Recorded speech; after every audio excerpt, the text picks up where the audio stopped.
ദുബായിൽ നിന്ന് സുരേഷ് വെള്ളിമുറ്റം കൂടി ചേർന്നുണ്ട്. സുരേഷ്, ദുബായിൽ ചർച്ച നടത്തുന്നു എന്ന സൂചനകൾ പുറത്തു വരികയാണ്. ദുബായിലുണ്ടോ തരൂർ? അക്കാര്യം നേരത്തെ അമൽ സൂചിപ്പിക്കുന്നു. ദുബായിലേക്ക് വന്നിരുന്നു, അവിടെ ഒരു വ്യവസായി ഇടനിലക്കാരനാകുന്നു. ചർച്ച നടക്കുകയാണോ?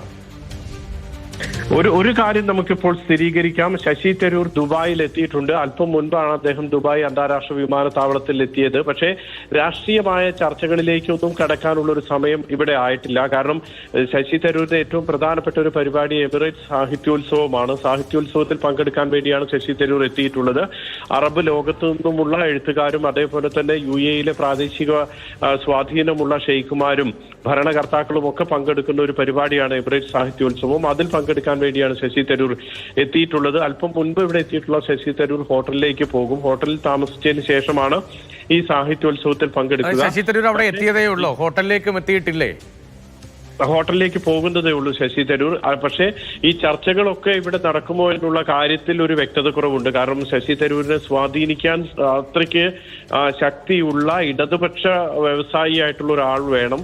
അതാണ് ഏറ്റവും പ്രധാനം. അങ്ങനെ ഒരു വ്യവസായിയുമായിട്ട് ശശി തരൂർ കൂടിക്കാഴ്ച നടത്തുക, അതിന്റെ വിവരങ്ങളൊക്കെ ഇനിയിപ്പോ വരാനിരിക്കുന്നതേ ഉള്ളൂ. ആരാണ് ആ വ്യവസായി എന്നത് വലിയ പ്രധാനപ്പെട്ട ചോദ്യമാണല്ലോ. മാത്രമല്ല രാഷ്ട്രീയമായ ഇടനിലക്കാരനായി മാറുക, അല്ലെങ്കിൽ ഒരു സമവായത്തിന് വേണ്ടി അല്ലെ രാഷ്ട്രീയ സഹായം ചെയ്യുക, അത്തരമൊരു വ്യവസായിയും വളരെ പ്രധാനമായി വരുന്നുണ്ടല്ലോ. അത്തരം സൂചനകളുണ്ടോ? ഇപ്പോൾ എയർപോർട്ടിൽ എത്തിയിട്ടേ ഉള്ളൂ, ഹോട്ടലിലേക്ക് തരൂർ പോകുന്നതേ ഉള്ളൂ, അപ്പോഴേക്കും ഇത് വലിയ വാർത്തയായി മാറുന്നുണ്ട്. അതെ, അത് തന്നെയാണ് ഏറ്റവും പ്രധാനം. കാരണം ഇപ്പോൾ നമുക്ക് മുസ്ലിം ലീഗിന്റെ സ്വാധീനമുള്ള ഒരു വ്യവസായി എന്നോ അല്ലെങ്കിൽ കോൺഗ്രസ് UDF പക്ഷക്കാരനായ വ്യവസായി എന്നൊക്കെ പറഞ്ഞാൽ ഒന്നോ അതിലധികമോ പ്രമുഖരായിട്ടുള്ള വ്യവസായികൾ ഇവിടെ ഉണ്ട്. അത്തരത്തിലുള്ള കൂടിക്കാഴ്ച ലോക കേരള സഭയുമായി ബന്ധപ്പെട്ട് ഇപ്പോൾ ഇടത് സർക്കാരുമായും CPM-മായും അടുത്തു നിൽക്കുന്ന എത്രയെത്ര വ്യവസായികളുണ്ട്, നിരവധി വ്യവസായികളുണ്ട്. ദീർഘകാലമായി ഇപ്പോൾ ബന്ധം സർക്കാരുമായി CPM-മായി പുലർത്തുന്ന ആളുകൾ ഉൾപ്പെടെയുണ്ട്. ഇപ്പോൾ പുറമേക്ക് പലരുടെ പേരും പൊതുസമൂഹത്തിൽ അറിയില്ലെങ്കിലും അത്തരം സാധ്യതകളൊക്കെ ഉണ്ട്. അത്തരം സാധ്യതകൾ, ആ സാധ്യതകളുടെ സാധ്യത എന്താണ്? അത് തന്നെയാണ്. കാരണം ശശി തരൂരിനെ പോലെ ഒരാളെ സ്വാധീനിക്കാൻ കഴിയുന്ന വ്യവസായി ആകണം.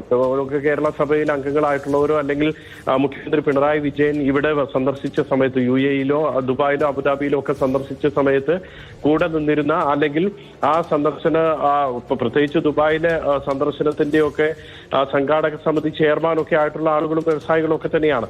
പക്ഷെ അങ്ങനെയുള്ള ആളുകൾക്ക് ശശി തരൂരിലുള്ള ഒരു സ്വാധീനം അത് കുറവായിരിക്കും. പക്ഷെ അതിനുമപ്പുറം ഏതെങ്കിലും ഒരു വ്യവസായി, അതിന് ഇവിടെ തന്നെയുള്ള വ്യവസായിയാണോ അതോ ഏതെങ്കിലും മറ്റ് ഗൾഫ് രാജ്യങ്ങളിലുള്ള ആള് ഇവിടെ വന്നിട്ടുണ്ടോ ശശി തരൂരുമായി കൂടിക്കാഴ്ച നടത്താൻ, അങ്ങനെയുള്ള സാധ്യതകളൊക്കെ അതിലുണ്ട്.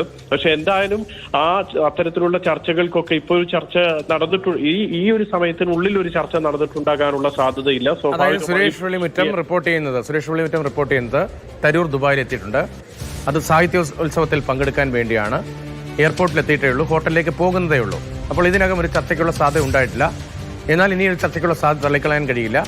അവിടെ ഏത് വ്യവസായി എന്നടക്കമുള്ള കാര്യങ്ങളിൽ ഒരു സ്ഥിരീകരണം വേണം എന്നതല്ലേ സുരേഷ്? അതെ, തീർച്ചയായും ഒരു പക്ഷേ ഒരു കൂടിക്കാഴ്ചയുടെ ഒരു സാധ്യത നമുക്ക് തള്ളിക്കളയാൻ കഴിയില്ല.